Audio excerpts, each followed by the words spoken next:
a look at our screwy stories of the week in a couple of moments. There's something, though, that I need to kind of sound off about this evening because it's something rather, well, near to my heart. Last Friday, the Philadelphia Phillies committed what I considered to be the most classless act I have seen from that organization in the 45 years I've been following.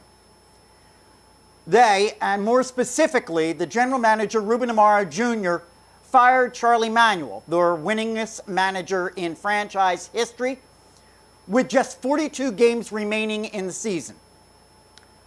After 5 straight National League East titles from 2007 to 2011, 2 National League pennants, and a World Series championship in 2008, their first in 28 years, the grandfatherly, affable, lifelong baseball man was unceremoniously told to hit the bricks the very afternoon the club had scheduled to recognize and celebrate his milestone 1,000th managerial win just 4 days prior.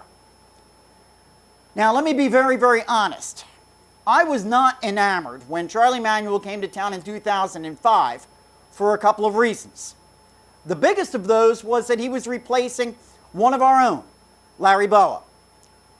The second was, as many in this fan base, I viewed Manuel as, look, let's be honest, kind of a slow-thinking, dim-witted hayseed who just wasn't going to fit into our parochial, schizophrenic, blue-collar, metropolitan sports environment.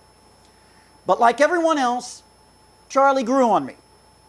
Now everybody in the fan base could see the handwriting on the wall. The team was dramatically declining over the past 2.5 seasons. Manuel was operating on the last year of his contract with no talk of an extension.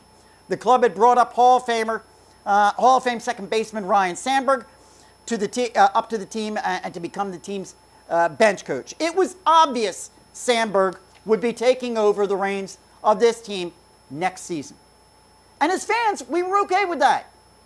For one, I'm going to be honest, I was looking forward to it. I've always been a big Ryne Sandberg fan. I think he's got tremendous upside, and as a manager for my team, I want him to succeed.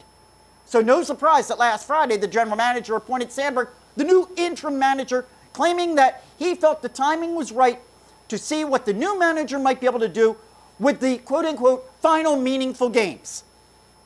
What he might be able to do? What the hell does it matter? This team was 20 games out of first place.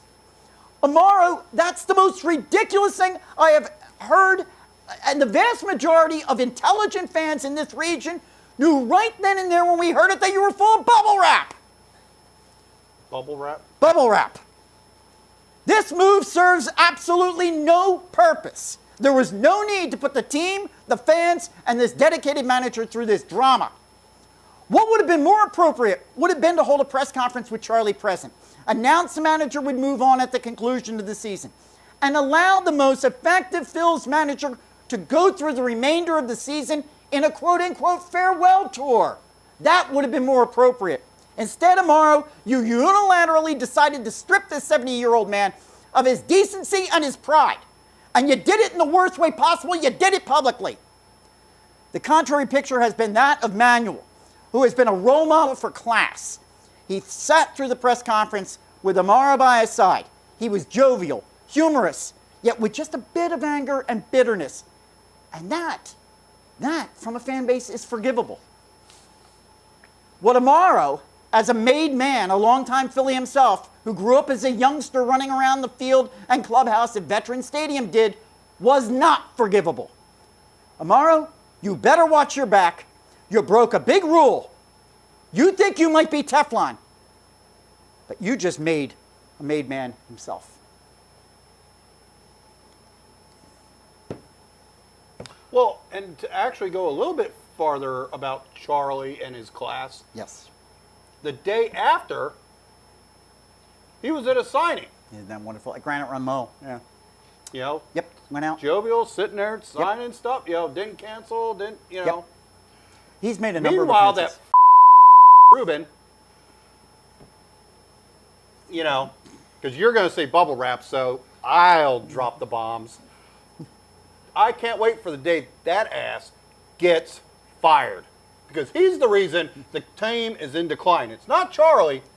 I couldn't agree with Ruben's you out more. there spending all the money like he's got a blank checkbook, just writing checks like I write papers. I don't want to see you, I don't want to hear you, and I don't want to smell you. I'm sorry. Now The leave. guy should have got fired is Mr. Smiley there, Ruben. So, The Frat House has certainly had a weigh in on this one tonight.